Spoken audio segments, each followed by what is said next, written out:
प्रपन्न पारिजाताय तोत्र वैत्रैकपाणिये। हम ऐसे भगवान श्री कृष्ण का चिंतन कर रहे हैं जो प्रपन्न है। हम स्मरण कर लें इस बात को। गीतामृत को दुहना है, गीतामृत को प्राप्त करना है, तो भगवान की जो छवि है, भगवान का जो स्वरूप है, भगवान के जो दर्शन हैं, वो कैसे हैं? कहते प्रपन्न है। प्रपन्न पारिजात, जो प्रपन्न है, जो शरणागत है, उसके लिए कल्प वृक्ष के समान है। प्रपन्न पारिजाताय, कल्प वृक्ष के समान है, अर्थात सभी प्रकार के मनोरथ को पूर्ण करने वाले। कल्प वृक्ष सभी कुछ देता है। तौत्र वैत्रैकपाणिये, एक हाथ में क्या है?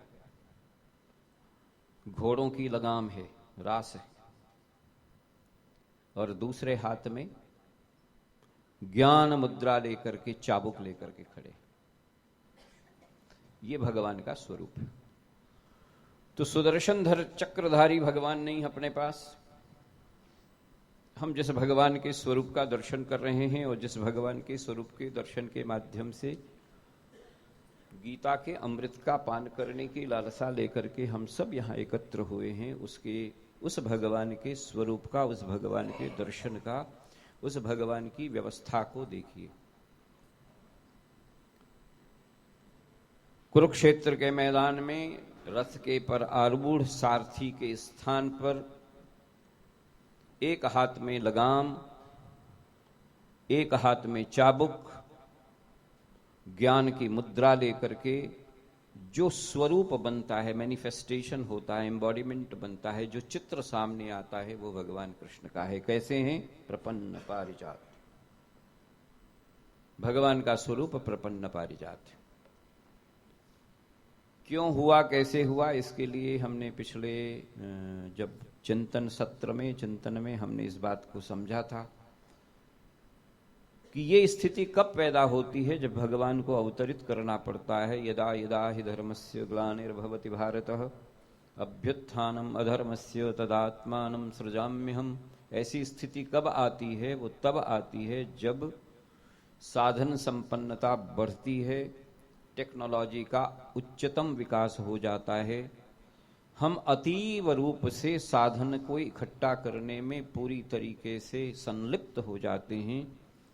तब जो संघर्ष की स्थिति समाज में पैदा होती है, उसका परिणाम ये होता है कि भगवान को, ईश्वर को, या ईश्वरीय शक्ति को, या भगवान कृष्ण के रूप में किसी महात्मा को, किसी महान पुरुष को, किसी महापुरुष को इस संसार में जन्म लेकर के संसार के लोगों को एक निश्चित जीवन के जीने की कला को सिखाना पड़ता है, और वह स्थिति है। और वह दर्शन कराया भगवान वेदव्यास ने। प्रपन्न पारिजाताय तोत्र वैत्रैकपाणिये ज्ञान मुद्राय कृष्णाय गीतामृत दुहै नमः।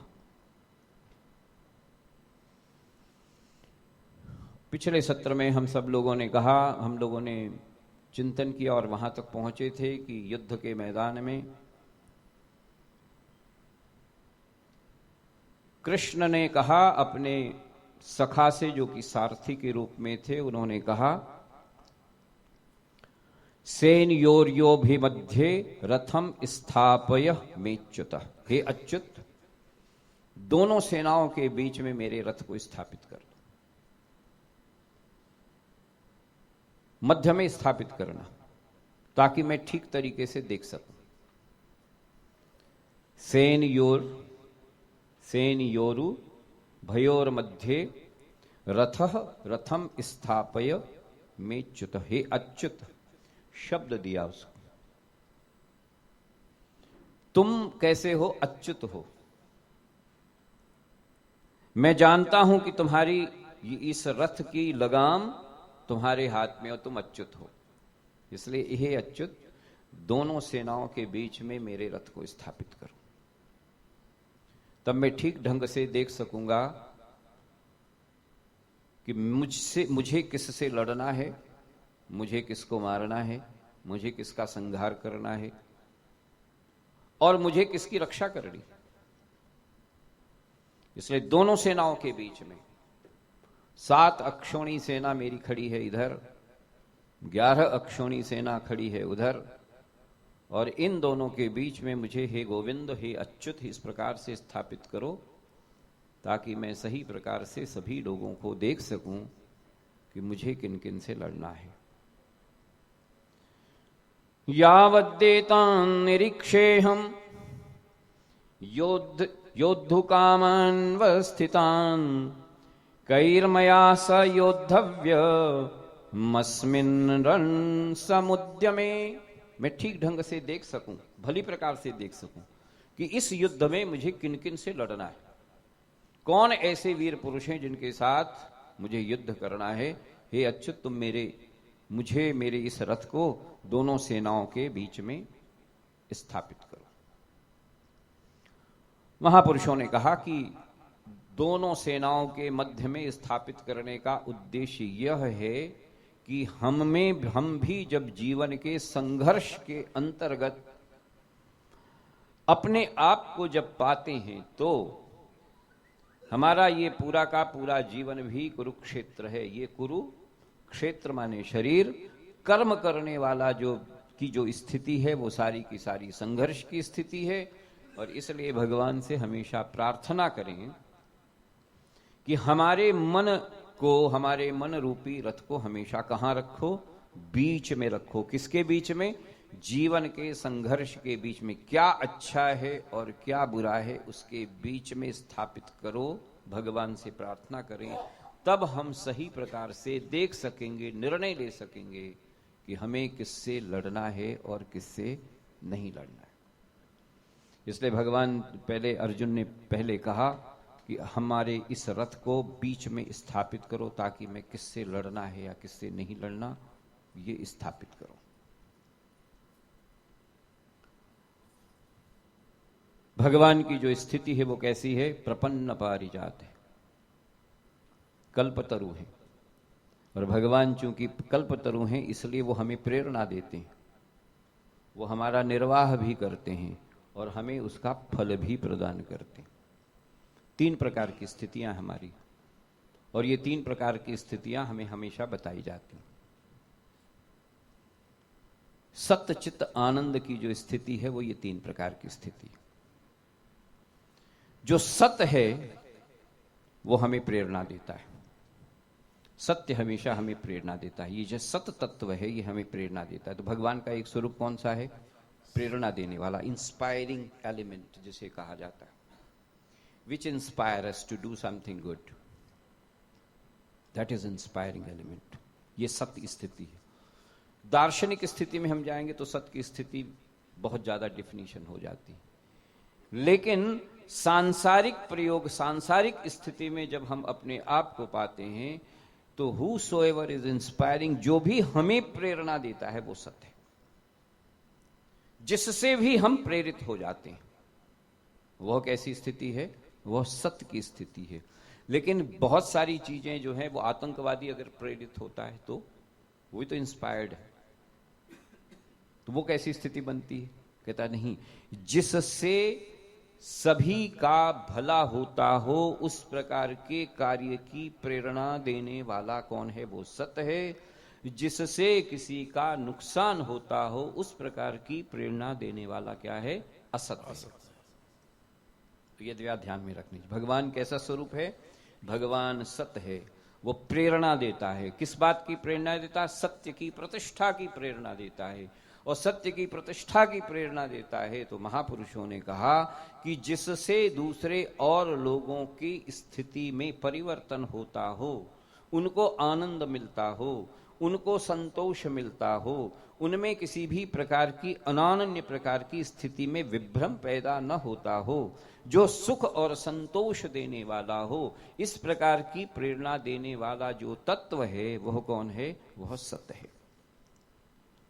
तो भगवान की जो परिस्थिति बनी, भगवान का जो स्वरूप बना, वो भगवान का स्वरूप, पहला स्वरूप क्या है? सच्चित। कहा है ना, सच्चिदानंद रूपाय विश्वोत्पत्त्यादि हेतवै। समस्त विश्व की उत्पत्ति का, समस्त विश्व के पोषण का और समस्त विश्व के कल्याण करने का, और इस कल्याण करने में जो एक गति आती है कि संहार करने का, ये विश्व के कल्याण के लिए है। इसलिए विश्व के पोषण का, विश्व के को संबोधित करने का, विश्व को प्रबोधन देने का, सतचित आनंद की जो स्थिति है उसमें जो सत तत्व है वो क्या देता है? वो हमेशा हमें प्रेरणा देता है।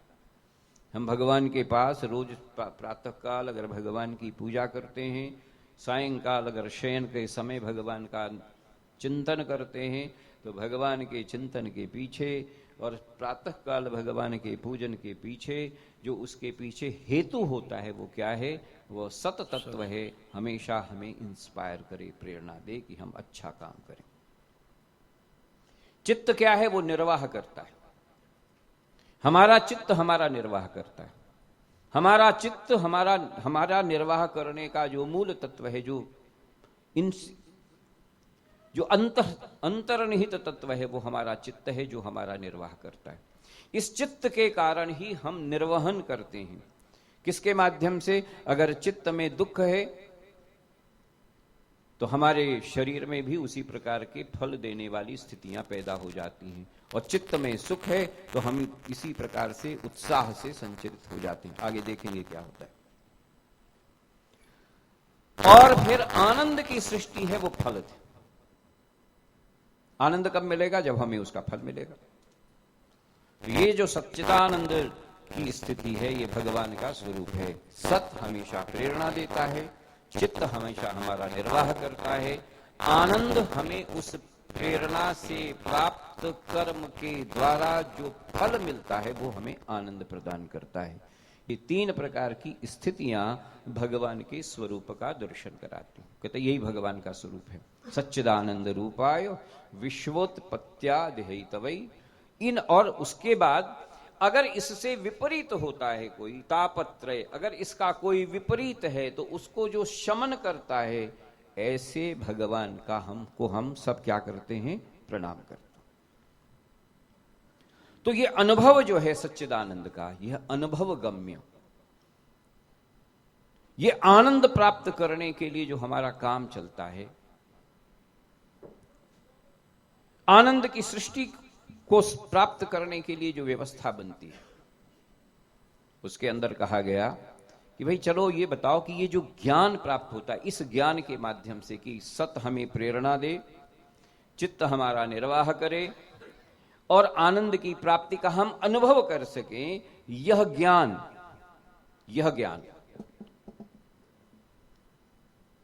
कैसे प्राप्त हो? तो महापुरुषों ने कहा कि ज्ञान दो प्रकार के होते हैं। दो प्रकार के ज्ञान, एक ज्ञान अनुभव स्वरूप ज्ञान और दूसरा ज्ञान अनुभव गम्य ज्ञान। कृष्ण को समझ लें तो उसके बाद की जो स्थिति है जो बीच में स्थापित किया उसके बाद समझ लेंगे। एक है अनुभव स्वरूप ज्ञान और दूसरा है अनुभव गम्य ज्ञान। ज्ञान की दो प्रकार की स्थितियां बताएं। अनुभव स्वरूप ज्ञान कौन सा है?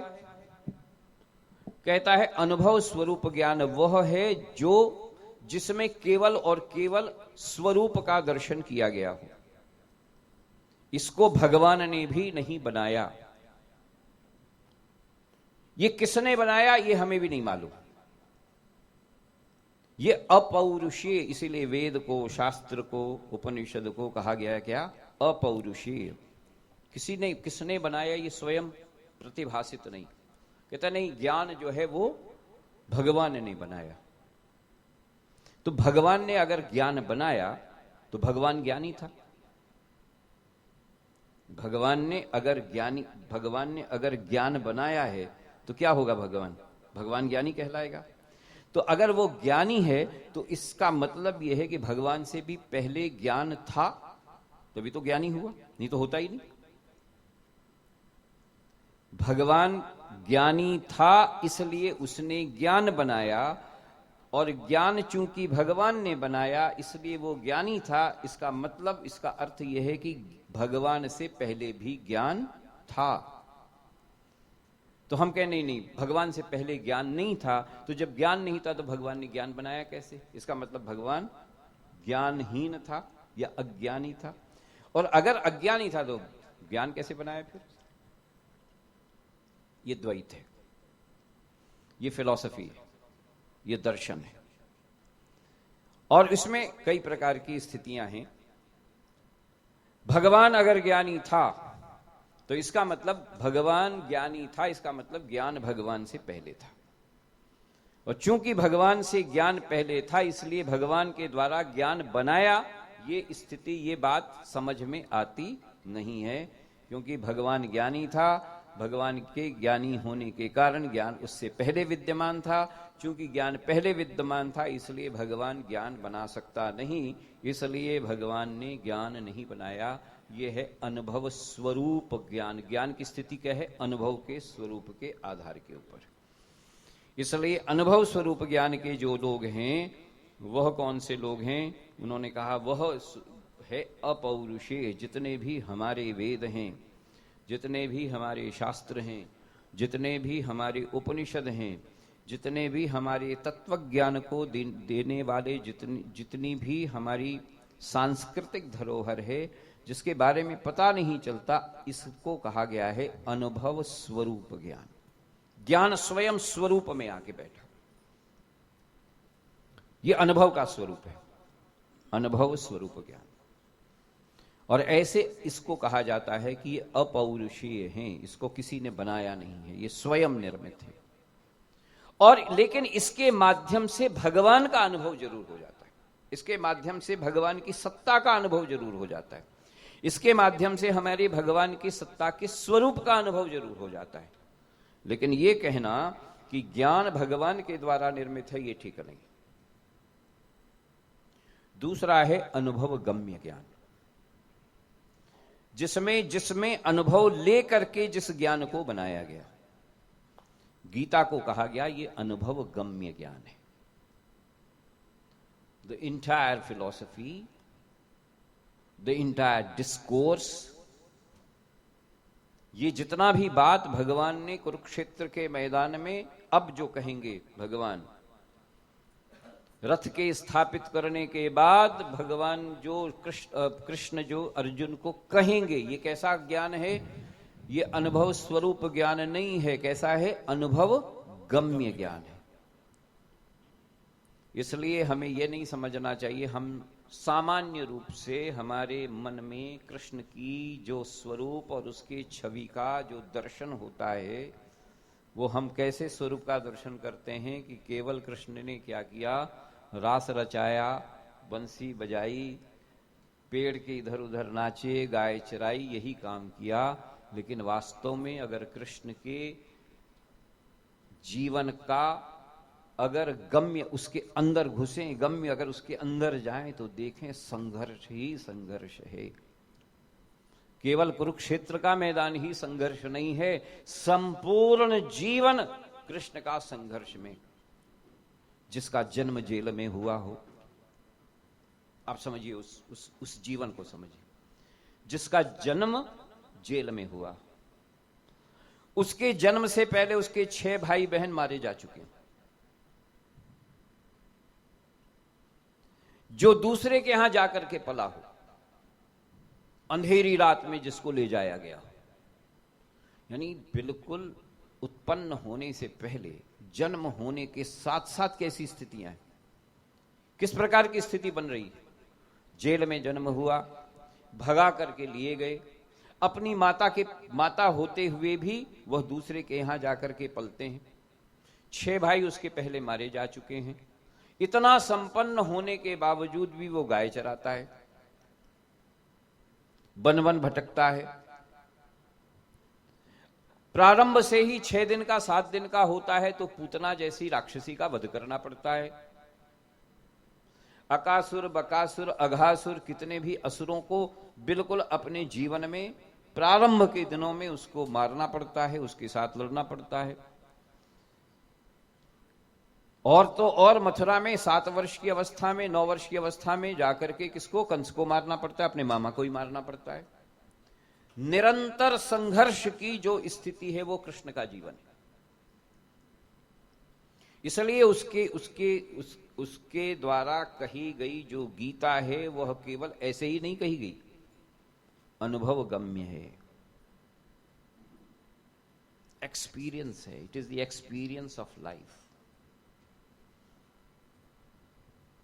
तो अनुभव स्वरूप ज्ञान और अनुभव गम्य ज्ञान। एक व्यक्ति ऐसा है जो कि रथ पर आरूढ़ है, जो कि ज्ञान दे रहा है, तो केवल थियोरिटिकल नहीं है। कंस को मारा, कंस के बाद अपने राज्य जो है मथुरा का राज्य दिया, तो जरासंध ने 17 बार चढ़ाई कर दी। 18वीं बार भागना पड़ा, पैर में खड़ाऊ भी नहीं थी।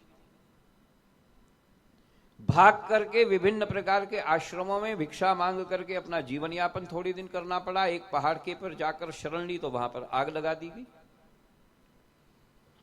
किसी प्रकार से बच करके निकले तो बाहर गए, वहां द्वारकाधीश में जाकर के फिर वहां पे द्वारका की, सोने की द्वारका बचाई। ऐसा कृष्ण। इसलिए हम कह रहे हैं कि हम उस कृष्ण का चिंतन कर रहे हैं जिसका अनुभव, जिसने जीवन के उस संघर्ष के अनुभव को आत्मसात करके और फिर उसका जो अमृत है, वह जीवन का अमृत किसको दिया, वो अर्जुन को प्रदान किया। इसलिए कृष्ण के उस स्वरूप को हमने ध्यान में रखना चाहिए कि कृष्ण के वह स्वरूप हमारे सामने नहीं है जो कि बंसी बजा रहा है। मथुरा में आने के बाद कृष्ण ने फिर कभी बंसी नहीं बजाई।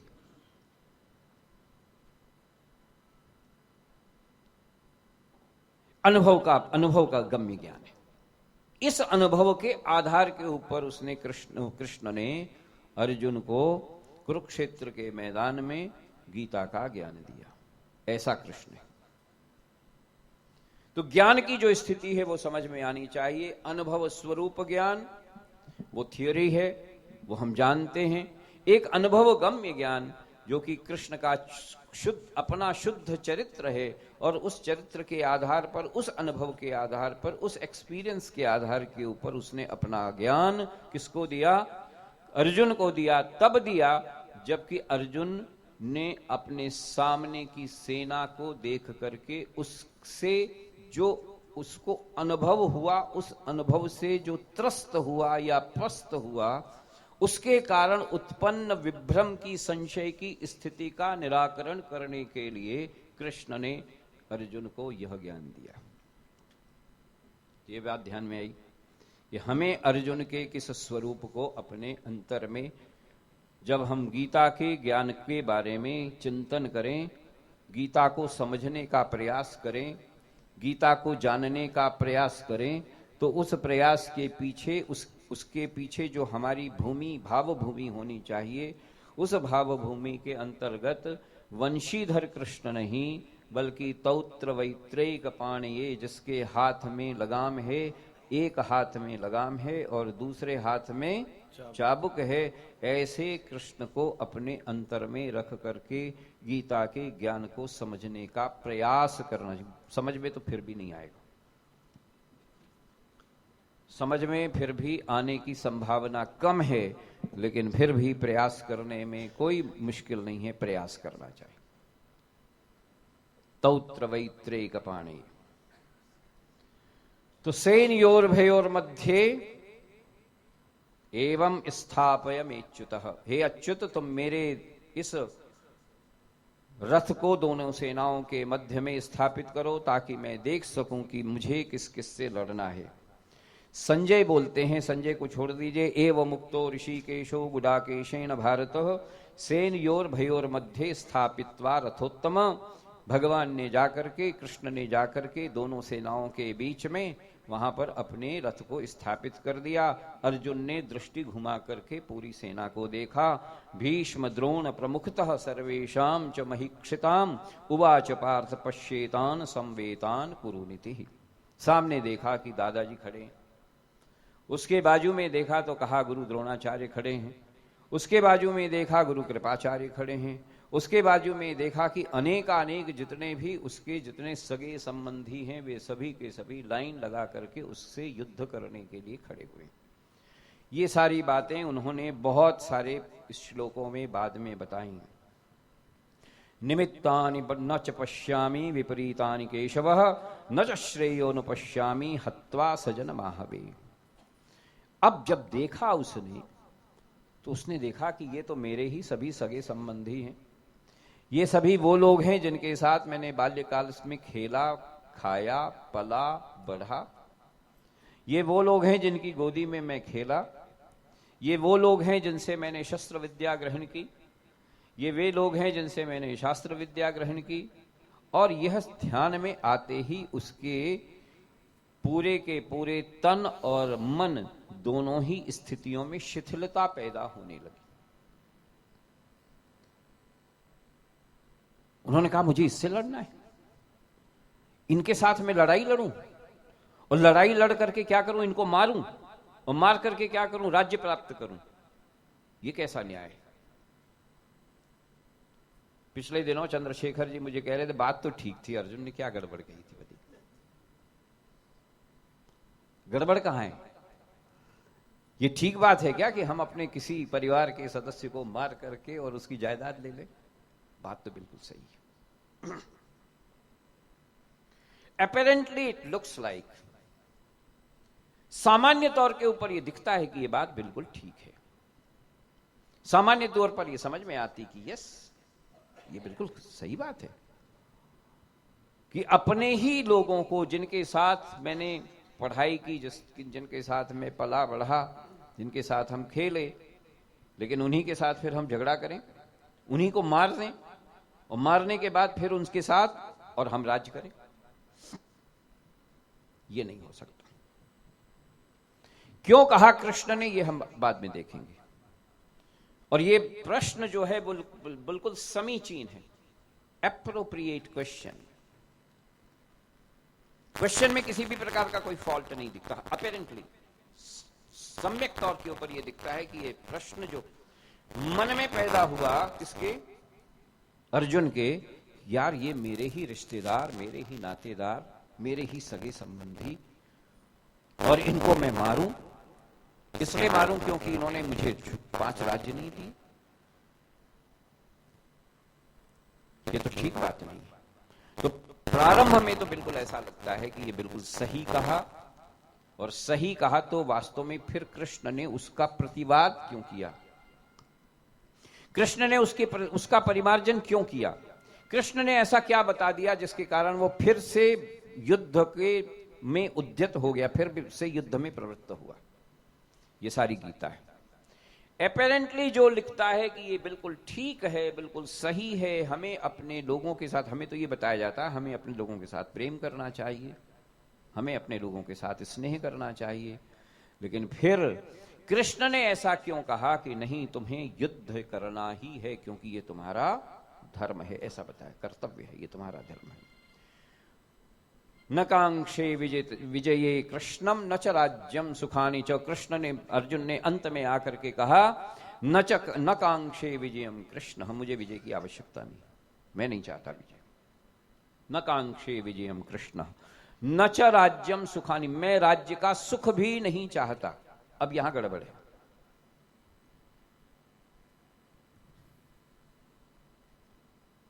महात्माओं ने, बहुत जो विद्वान हैं, उन्होंने कहा यहां पर आकर के अर्जुन ने अपना जो दृष्टि में भेद है, या दृष्टि का जो, जीवन की दृष्टि का जो दोष है, उसको यहां पर बता दिया है। न कांक्षे विजयम कृष्ण न च राज्यम सुखानि च। तो क्या अब ये पूछा गया, और बहुत सारे जो एक्सपर्ट्स हैं उन्होंने कहा क्या राज्य सुख की प्राप्ति के लिए लेना चाहिए? Now this is the question. ये क्वेश्चन है, ये प्रश्न है। प्रश्न क्या है? कृष्ण अर्जुन के मन में ये कैसे पैदा हुआ कि मैं राज्य सुख के लिए ले रहा हूं? क्या राज्य की प्राप्ति सुख के लिए होती है? राज्य की प्राप्ति सुख को देने के लिए होती है। इसलिए अगर हम कोई भी उत्तरदायित्व ग्रहण करते हैं या किसी भी प्रकार का अधिकार हमें प्राप्त होता है, यदि किसी भी प्रकार की सत्ता हमें प्राप्त होती है और उसके पीछे अगर भाव ये होता है कि ये मेरे सुख के लिए है, यहां दोष है। Now, here is the point. ये दोष है। न कांक्षे विजयम कृष्णम न च राज्यम सुखानि च। सुख की प्राप्ति के लिए मैं राज्य। तो अखंडानंद जी महाराज ने कहा यहां पर अर्जुन की दृष्टि के दोष का दर्शन होता है। किम नो राज्येन गोविंद किम भोगैर जीवते नवा। हे गोविंद, मुझे ऐसे राज्य का मैं क्या करूंगा, या ऐसे भोगों का क्या करूंगा, और ऐसे जीवन का क्या करूंगा जिसमें हम अपने जितने प्रीतिकर लोग हैं उनको मार करके ये सुख भोगें। तो कहा गया कि राजा को राज्य की प्राप्ति, या हम भी अगर किसी जगह काम करने जाते हैं तो उसकी प्राप्ति अपने सुख के लिए नहीं होनी चाहिए, बल्कि राज्य की जनता के सुख के लिए होनी चाहिए। ये दृष्टि होनी चाहिए, तब जाकर के ये पता लगता है ये पाप है या पुण्य। पाप तो ये है कि तुम राज्य को प्राप्त करना चाहते हो, किस लिए? अपने सुख के लिए। तुम्हारे सुख के लिए राज्य नहीं दिया गया। राजा को राज्य अपने सुख के लिए राज्य की प्राप्ति नहीं, बल्कि राज्य के लोगों के सुख के लिए राज्य की प्राप्ति करनी चाहिए। इस दृष्टि से यदि अर्जुन सोचता तो उसको समझ में आता कि पूर्व के जो राजा थे वह राज्य में इतनी प्रकार की व्यवस्था नहीं कर पा रहे हैं, और उन्होंने चूंकि न्याय की व्यवस्था स्थापित नहीं की, इसलिए यह युद्ध करना चाहिए। तो यहां पर यह कहता है न कांक्षे विजयम कृष्णम कृष्ण न राज्यम सुखानि च किम नो राज्येन गोविंद किम भोगैर जीवते न च। क्या इसके लिए? क्या मैं अपने राज्य के लिए, अपने सुख के लिए, अपने जीवन, और फिर ऐसे जीवन से क्या मिलेगा? तब अर्जुन कहते हैं येषाम अर्थे कांक्षितम नो राज्यम भोगा सुखानि च त इमे वस्थिता युद्धे प्राणान् त्यक्त्वा धनानि च। हम जिनके लिए राज्य को भोगने के लिए यहां पर खड़े हैं, वो मेरे लिए मरने को तैयार हैं। पीछे की तरफ देखा, दुर्योधन की और अर्जुन की दृष्टि को समझ लें तो गीता को समझने में आसानी होगी। दुर्योधन ने कहा देखो ये जितने भी लोग हैं, भीष्म को कहते हैं प्रारंभ में, ये जितने भी लोग हैं 11 क्षोणी सेना मेरे लिए मरने के लिए खड़ी है, मरेगी और मैं राज्य करूंगा। ये मरेंगे, किसके लिए खड़े हैं? ये मरने के लिए खड़े हैं। किसके लिए? मेरे लिए। ये सब मरेंगे और मैं राज्य करूंगा। अर्जुन कहता है अरे ये मरेंगे, ये मर जाएंगे और मैं राज्य करूं। ध्यान में आया कि नहीं क्या बात हो रही? और दुर्योधन कहता है, और इसी ये लड़ाई है, ये धर्म युद्ध है।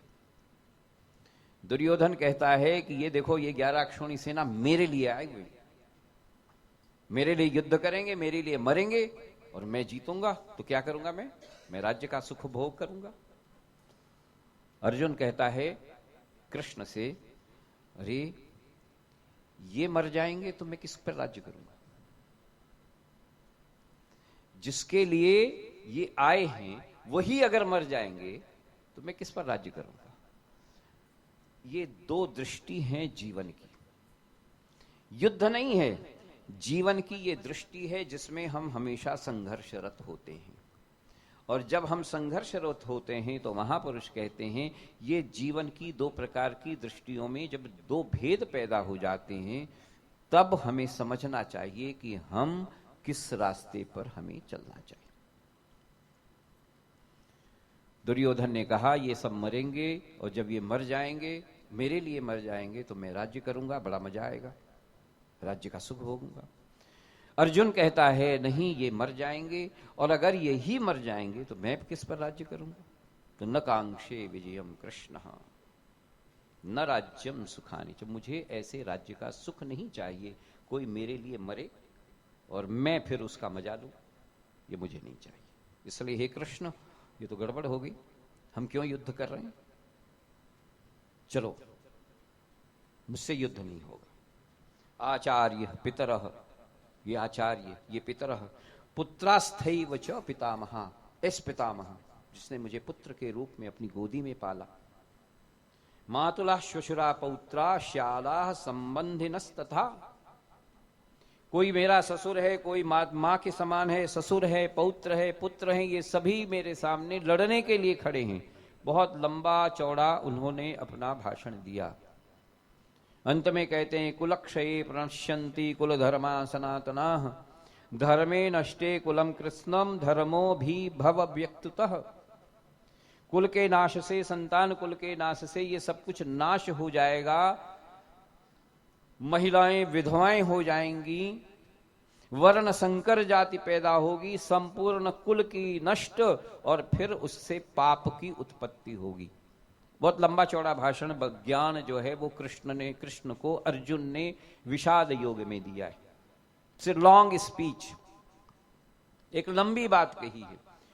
ये लोग पुत्र हैं, ये मेरे ससुर हैं, इनको अगर ये मर जाएंगे तो समाज में अव्यवस्था फैलेगी, समाज में कुरीतियां फैलेंगी, समाज में व्यभिचार बढ़ेगा, उस व्यभिचार के कारण वर्णसंकर संतान पैदा होंगी, उसमें किसी भी प्रकार का सदाचार और संस्कार नहीं रहेगा, और इससे देश समाज का, धर्म का नुकसान होगा, धर्म में हमेशा उसका अवमूल्यन हो जाएगा। इस अवमूल्यन के कारण हमें यह युद्ध, मैं ये युद्ध नहीं लड़ सकता, मैं युद्ध नहीं लड़ सकता। अंत में कहता है संकरो नरकायैवो कुलाघ्नान् कुलस्य च पतन्ति पितरो हेषां लुप्त पिंडोद क्रिया। दोषरेते कुलघ्नाना वर्ण संकर कारकैः, उतत् जानते जाति धर्मा कुल धर्माश्च शाश्वता। उत्सन्न कुल धर्माणां मनुष्याणां जनार्दनः, नरके नियतम वासो भवतीत्यनुशुश्रमः। बहुत सारी बातें कही। शोक के मारे शिथिल होने लगा उसका शरीर सारा का सारा, और इस शरीर के शिथिल होने से हुआ क्या, उसका परिणाम क्या हुआ? उसका परिणाम यह हुआ कि उसके पूरे गात, यानी कि उसका जो शरीर है वो सारा का सारा विषाद से युक्त हो गया, थर थर कांपने लगा, और थर थर कांपने के बाद पसीने से वो सराबोर होकर के, विषाद से युक्त होकर के अपने रथ के पिछले भाग में आकर के शांति से बैठ गया। कहते मैं अब इसमें कहूं ना। क्या स्थिति बनती है ऐसी? कहां दोष पैदा हुआ? अर्जुन कहां से अस्वस्थ हुआ? ये ध्यान में रखने वाली बात है। अर्जुन की अस्वस्थता कहां से पैदा हुई?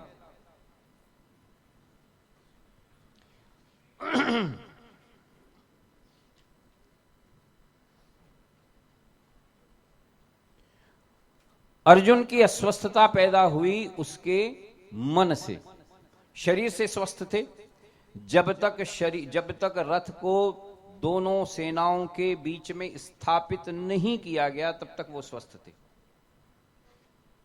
और जब दोनों सेनाओं के बीच में स्थापित कर दिया उसके बाद वो अस्वस्थ होने लगे। तो वास्तव में जो स्थिति पैदा हुई वो कहां पैदा हुई? जो गड़बड़ पैदा हुई वो कहां पैदा हुई? जो उसमें अस्वस्थता की स्थिति पैदा हुई वो पैदा कहां से हुई? वो कहां पैदा हुई? वह बुद्धि में पैदा हुई। शरीर से कोई अस्वस्थ नहीं थे, अस्वस्थता कहां हुई? बुद्धि में पैदा हो। बुद्धि में विभ्रम पैदा हो गया, और इस विभ्रम के कारण जो बुद्धि में दोष पैदा हुआ, उस दोष के कारण उसके मन में, उसके शरीर में, उसके शरीर के माध्यम से उसके नेत्रों में, शरीर के माध्यम से उसके सभी प्रकार के गात में एक प्रकार के जो दोष उत्पन्न होने लगे, शरीर शिथिल होने लगा, पसीना आने लगा, गांडीव छूटने लगा, शरीर थर-थर कांपने लगा। और ऐसी स्थिति में कृष्ण से कहा उसने, हे अच्युत, मुझसे ये युद्ध नहीं होगा। ये युद्ध कहाँ किससे होगा? ये युद्ध मैं करना भी नहीं चाहता। मैं भीख मांग करके अपने जीवन का यापन कर लूंगा, मैं कहीं जा करके जंगल में अपना निर्वाह कर लूंगा, लेकिन मैं किसी भी प्रकार से इस युद्ध को लड़ने की इच्छा नहीं रखता हूं, मुझे ले चलो वापस। इस भाव से पहला जो अध्याय है विषाद योग, यह यहां पर समाप्त होता है। ओम तत्सदिति श्री भगवत गीता सुपनिषत्सु ब्रह्म विद्यायाम योग शास्त्रे श्री कृष्णार्जुन संवादे विषाद योगो नाम प्रथमो अध्याय। एक यहां पर बात में दूसरी आती है और वो बड़ी विचित्र है, वो श्याम जी बता सकते हैं। विचित्र क्या बात है?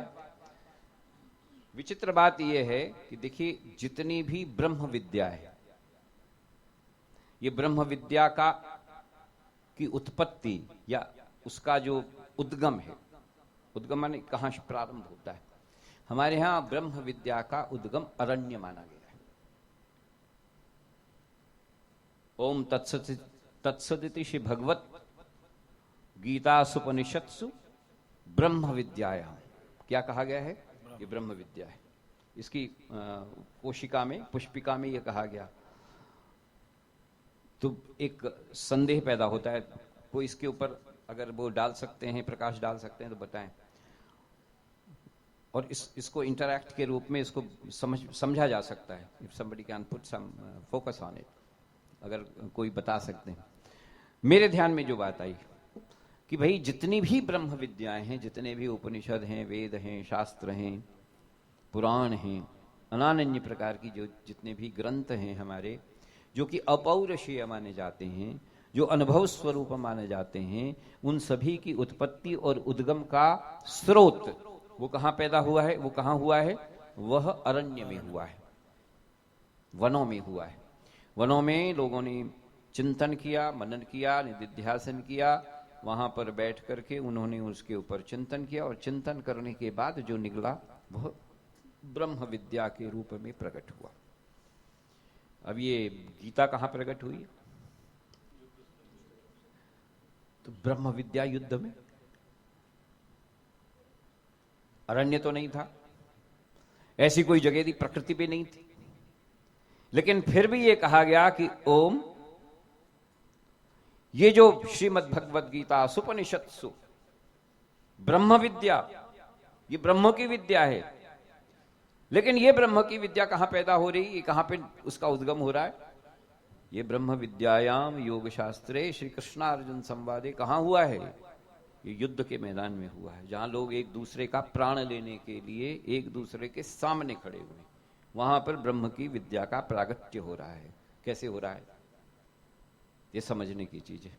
इसके ऊपर हम सब लोग चिंतन करेंगे ये कैसे हुआ है, और देखेंगे इसको कि यह ब्रह्म विद्या, जो हमारी ब्रह्म विद्या, जो हमारे वेद शास्त्र उपनिषद, जिनका उद्गम शांतता के क्षेत्र में, नदी के किनारे, जल के किनारे, अरण्य के क्षेत्र में साधन निधिध्यासन करते हुए, चिंतन मनन और निधिध्यासन के आधार के ऊपर निरंतर साधना के स्वरूप यह ब्रह्म विद्या का प्रागट्य अगर होता है, तो यह हमारी जो गीता है, श्रीमद् भगवद गीता, इसका प्रागट्य युद्ध के मैदान में कैसे हुआ और किसने किया, और उसके पीछे का दर्शन क्या है।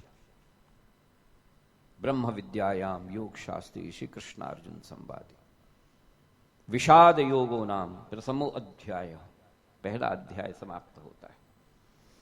तो इस विषाद योग जो है वो धीरे से जाकर के दूसरे अध्याय में जाकर के मिलता है, और उस दूसरे अध्याय का नाम दिया गया सांख्य योग। तो पहला अध्याय यहां पर समाप्त होता है। कहां समाप्त हुआ? पहला अध्याय समाप्त हुआ। संसारिक दृष्टि से अगर हम उसे देखें तो हमारे शरीर के, मन की, चित्त की, बुद्धि की, अहंकार की जो स्थिति है उसको ध्यान में रख करके श्री कृष्ण और अर्जुन के बीच में जो संवाद पैदा हुआ, उस संवाद की परिणति विषाद के योग के नाम से होती है। विषाद भी जहां पर योग बन जाए, विषाद की जो स्थिति बनती है वो कैसी है? योग की स्थिति। हमारे यहां जितने भी 18 अध्याय गीता में दिए गए, उन 18 अध्यायों को अध्याय के रूप में जो मान्यता प्राप्त की गई वो क्या कहा गया है? वो योग है। योग का मतलब क्या है? जो मिला दे।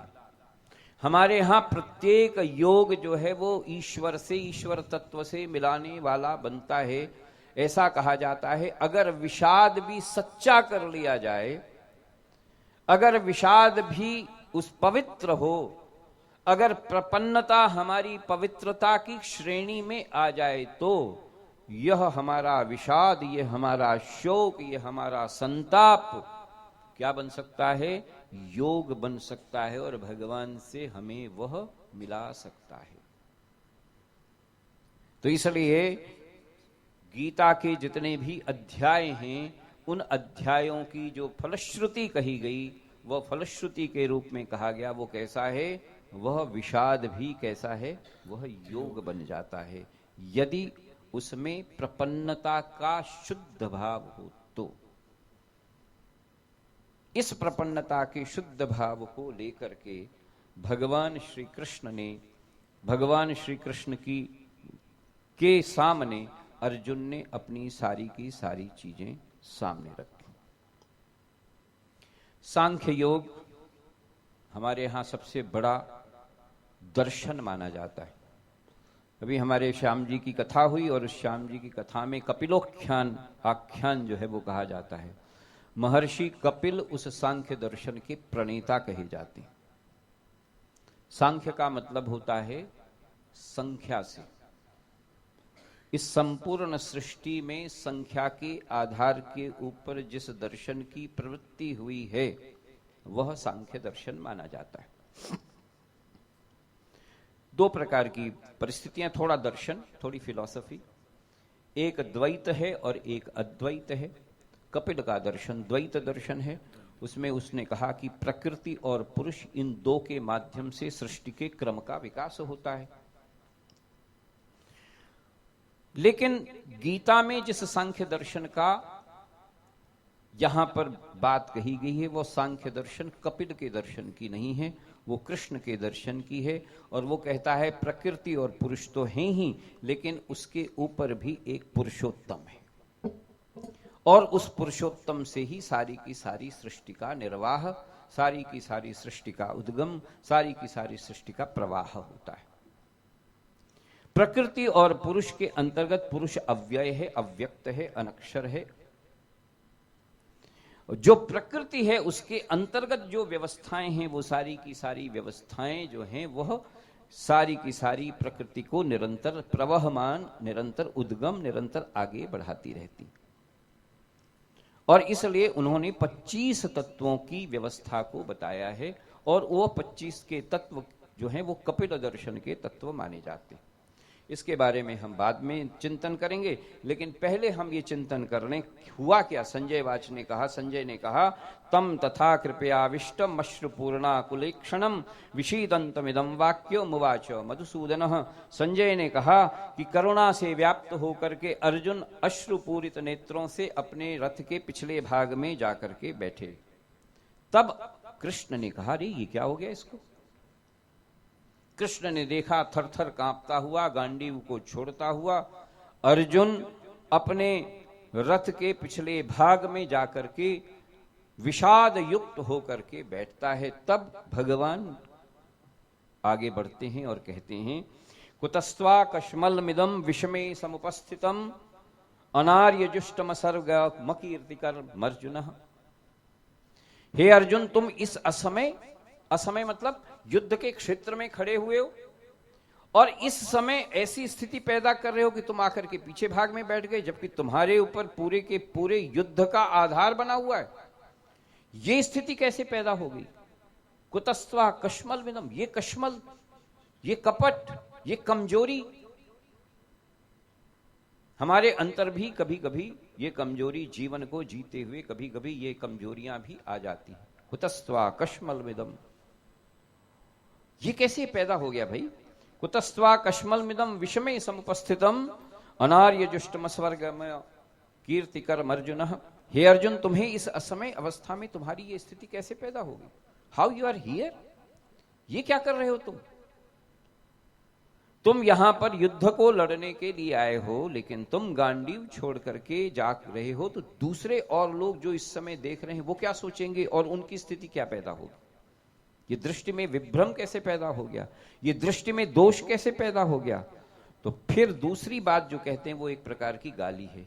क्लैव्यम मा स्मगमः पार्थ नैतत्व युपपद्यते क्षुद्रम हृदय दौर्बल्यम त्यक्त्योत्तिष्ठ परन्तप।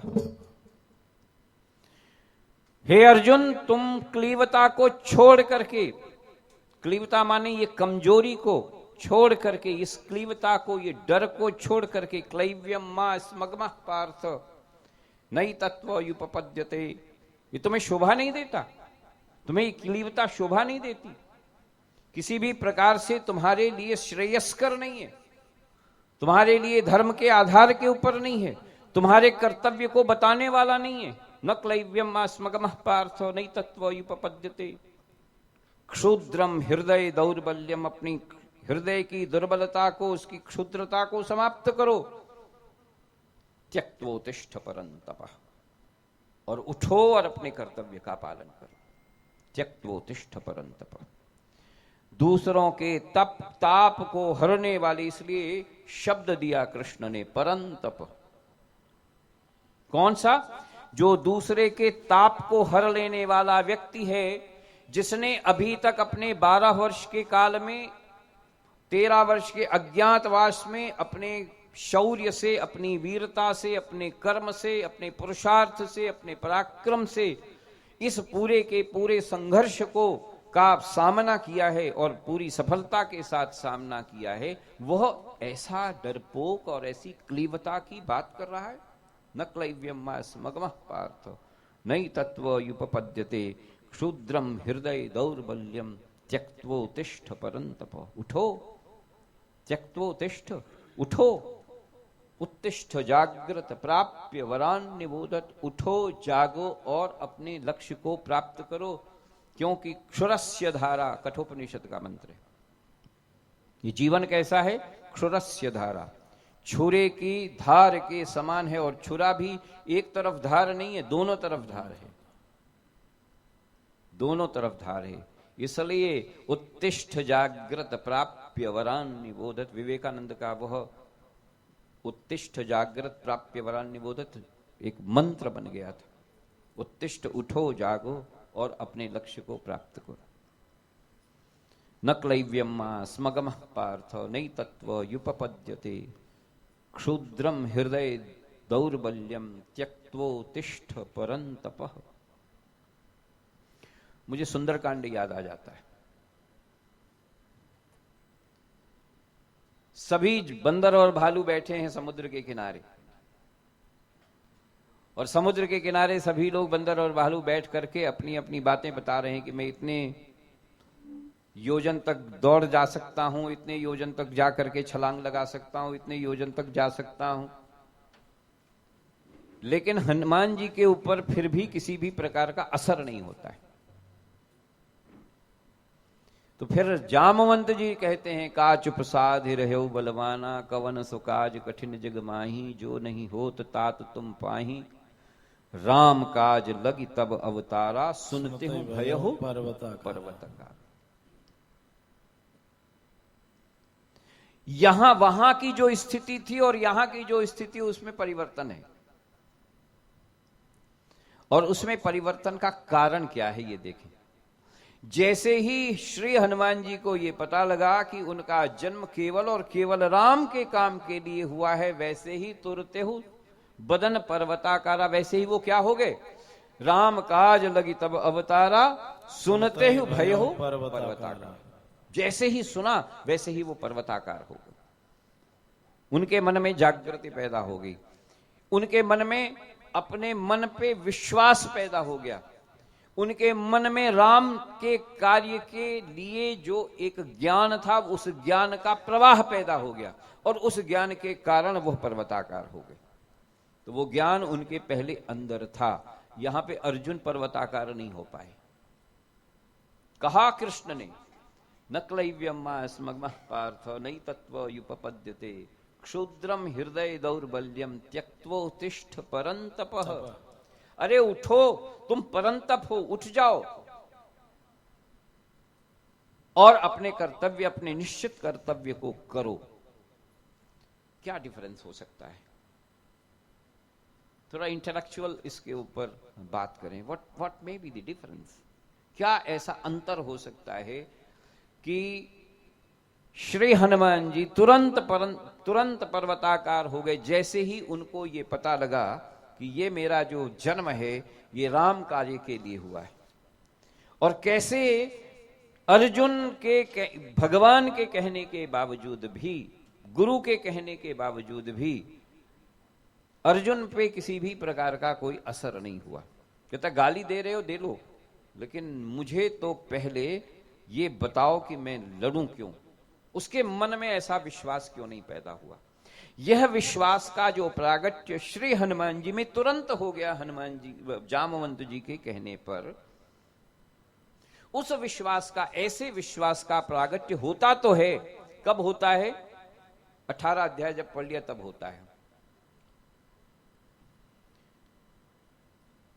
तो ऐसा क्या कारण हो सकता है जो दो के बीच में अंतर पैदा कर सकता हो, जो दो के बीच में जो एक डिफरेंस पैदा हो सकता है, जो दो एक अगर हम उसका कंपैरेटिव स्टडी करें, अगर हम उसकी तुलनात्मक अध्ययन, दोनों की स्थितियां सेम है, लगभग सेम है।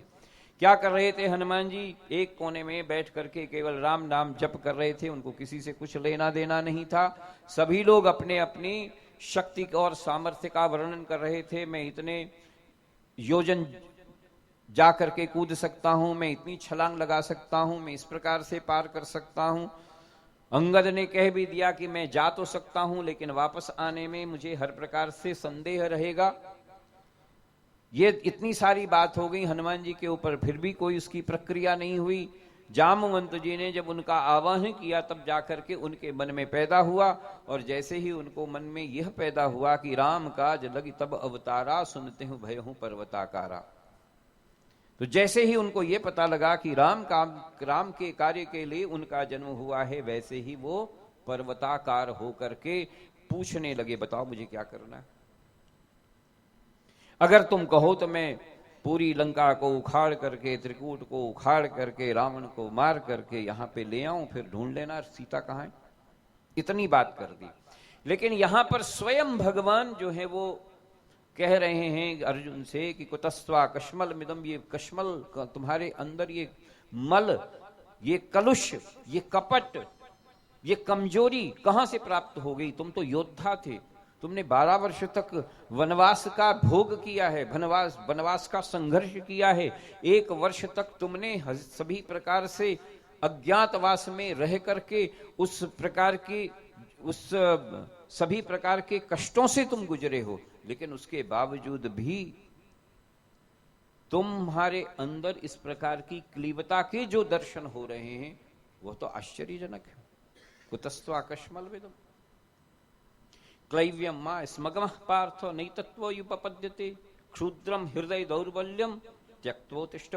भगवान कह रहे हैं कि उठो, अपने कर्तव्य का पालन करो, लेकिन उसके बावजूद भी अगर इस प्रकार की स्थिति पैदा नहीं हुई है तो उसका कारण क्या हो सकता है, ये जानने की आवश्यकता है।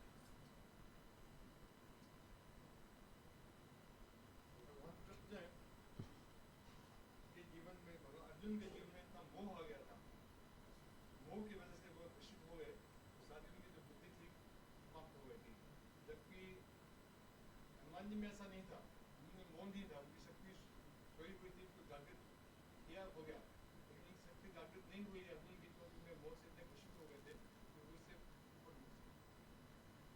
हाँ ठीक बात है, बिल्कुल। और हाँ जी, अर्जुन के मन में संकोच और संशय था, जबकि हनुमान जी के मन में ऐसा कुछ भी नहीं था। तो जब उनकी शक्ति को जागृत किया गया तो तुरंत तैयार हो गए, लेकिन अर्जुन अभी भी उसी संकोच और संशय में अटका हुआ था कि भाई ये जो मेरे लोग हैं इनको मार के और मैं कौन सा राज्य का सुख प्राप्त करूँ। तो कहीं भी वो एक ऐसी स्थिति में पहुंच गया जहाँ पे डिसाइड नहीं कर पा रहा।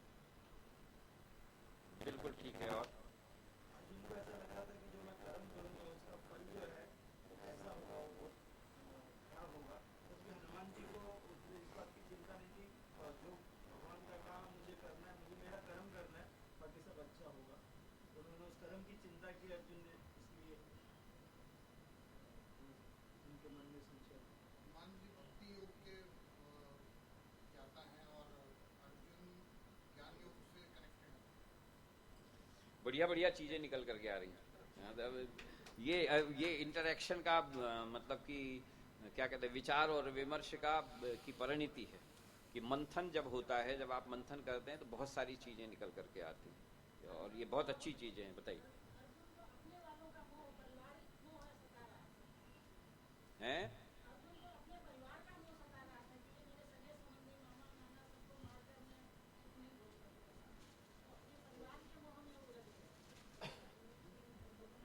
ठीक है, बहुत अच्छी बात है। डॉक्टर साहब, और कौन? डॉक्टर एक ही है मेरे ख्याल से। आप नहीं, आप बैठ के प्लीज बैठिए। नहीं बैठिए महाराज, ऐसा नहीं है। ये सारी बातें जहाँ तक मैं समझता हूँ कि राम तो मर्यादा पुरुषोत्तम थे और ये लीला पुरुषोत्तम थे। और ये जो है लीला पुरुषोत्तम थे तो इन्होंने तो तमाम लीलाएं वगैरह करी हैं। और राम जो है मर्यादा पुरुषोत्तम थे, उन्होंने मर्यादा में रहे हैं, तो उसी से कुछ रिलेटेड है। बाकी तो आप जो है प्रकाश डालेंगे और जो आप कहेंगे वही सत्य होगा। नहीं, वो सत्य नहीं होगा। जो मैं कहूंगा वो सत्य नहीं होगा। सत्य तो जो महापुरुष कहेंगे। डॉक्टर साहब कुछ बताएंगे इसमें।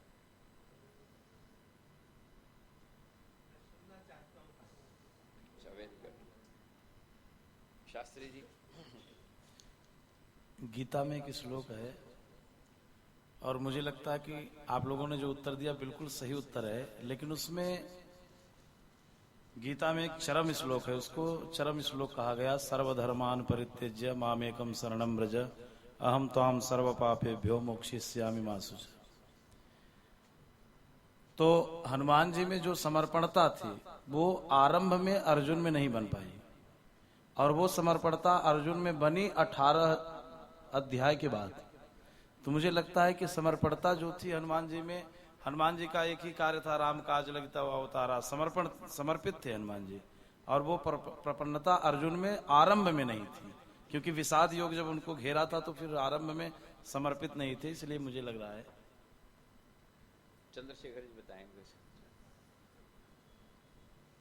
लगता है कि जब प्रश्न आपका ये उठे क्यों नहीं, एक के कहने से उठ गए, एक के कहने से नहीं उठे। तो अर्जुन की स्थिति और हनुमान जी की स्थिति बिल्कुल अलग अलग भूमिका है। हनुमान जी बिल्कुल शांत है, न्यूट्रल है एकदम, उन्हें कहीं भी परेशानी नहीं है, अपने मस्त में बैठे हैं, राम नाम के ध्यान में बैठे हैं। चर्चा क्या हो रही है ये भी बहुत ध्यान उनका नहीं जा रहा है हमारा। यहाँ अर्जुन एकदम दुखी है, बहुत मोह में फंसा हुआ है, जैसे आपने कहा, या जितनी भी उसकी समस्याएं हैं, इतनी अधिक समस्याओं को देखने से हुई है कि सारा जीवन बदल गया उनका। उस समय लड़ने के लिए तो आए थे और लड़ने के लिए सब तैयारी करके आए थे युद्ध में, और यहाँ देखते ही इतना विषाद आ गया।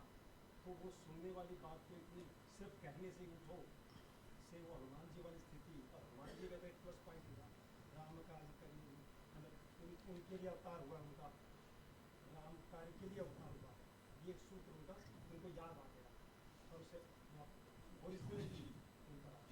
तो दोनों का स्थितियाँ बिल्कुल अलग अलग है। बात बिल्कुल ठीक है, और हम समझते हैं कि हम लोग टू दी पॉइंट चल रहे हैं, लेकिन एक बात जिसको ध्यान में रखनी चाहिए। जब ये सारी बातें हुई और अर्जुन का रथ बीच में लाया गया, जब तक नहीं लाया गया था तब तक वो बिल्कुल युद्ध की भूमिका में था, और युद्ध की भूमिका में रहने के कारण उसमें सभी प्रकार के जितने भी युद्ध करने के लिए जो भी प्रवृत्तियां थीं वो उसके अंदर थीं। लेकिन जैसे ही उसने अपने सारे लोगों को देखा, उसके बुद्धि में विकार पैदा हो गया। हनुमान जी की बुद्धि में कहीं विकार नहीं था, और चूंकि हनुमान जी की बुद्धि में कहीं विकार न होने के कारण जैसे ही उनकी बुद्धि को प्रचोदित किया गया, उस प्रचोदन की परिस्थिति से प्रेरित होकर के उनको अपने स्वयं का, उनके अपनी शक्ति का ज्ञान हुआ और उन्होंने कहा राम काज लगी तब अवतारा। यहां पर स्थिति यह है कि यहां पर बुद्धि में विकार पैदा हो गया है।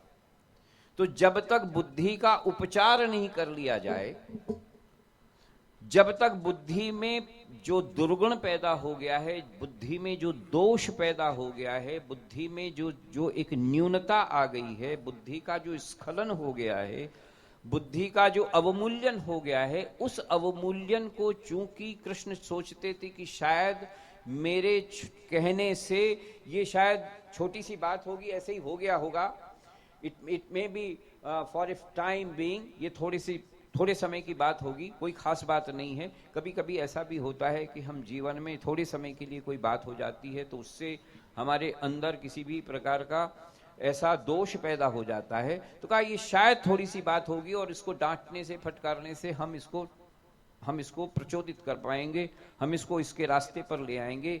लेकिन अर्जुन को जिस प्रकार से अर्जुन ने जिस प्रकार से कहा गया कि नहीं, तुम चाहे मुझे जो भी कह लो लेकिन मेरे प्रश्नों का उत्तर दे दो। प्रश्न वो बिल्कुल अग्रवाल जी के बिल्कुल ठीक हैं कि वो प्रश्न का उत्तर मिलना चाहिए।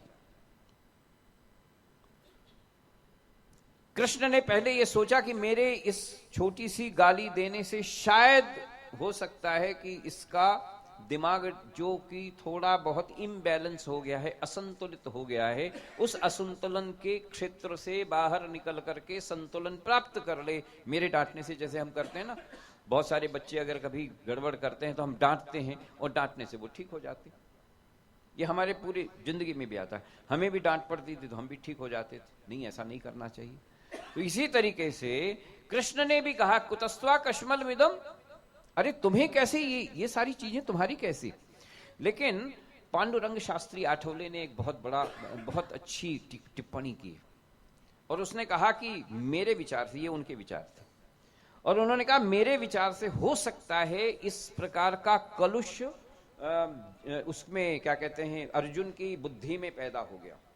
And that is a very valid point. वो एक प्रकार का वैलिड पॉइंट दिखता है। उन्होंने अपने उस पॉइंट में कहा गया कि देखो 12 वर्ष तक अर्जुन जो था वो वन में रहे, लेकिन 13वें वर्ष में उनको क्या करना पड़ा, अज्ञातवास सहना पड़ा। अज्ञातवास जब सहना पड़ा तो अर्जुन की जो स्थिति थी वो कैसी थी, वो क्या बने, वो बृहन्नला बने थे। और बृहन्नला बन करके पूरे वर्ष वो स्त्रियों के बीच में रहते रहे। अब ये पांडुरंग शास्त्री आठवले की टीका है, वो हम बता देते हैं, महिलाएं इसको अन्यथा नहीं लेंगी। उन्होंने कहा चूंकि महिलाओं के बीच में पूरे वर्ष भर रहने के कारण उनकी जो प्रकृति थी, उनका जो परिवेश था, उनका जो आधार था, उनका जो व्यवहार था, उस व्यवहार का असर अर्जुन के व्यक्तित्व के ऊपर निश्चित रूप से, वैसे नहीं कहा लेकिन उन्होंने कहा निश्चित रूप से पड़ा होगा। अगर आप किसी के पास 1 वर्ष तक रहो तो उसके व्यवहार का, उसके आचरण का, उसकी स्थिति का प्रभाव किसके ऊपर पड़ता है, उसके ऊपर पड़ता है। और उस प्रभाव के कारण हो सकता है महिलाओं का जो व्यवहार होता है, महिलाओं का जो आचरण होता है, महिलाओं की जो स्थिति होती है, वो हृदय से प्रेरित होती है। वो ज्यादा से ज्यादा they are actually guided by their heart.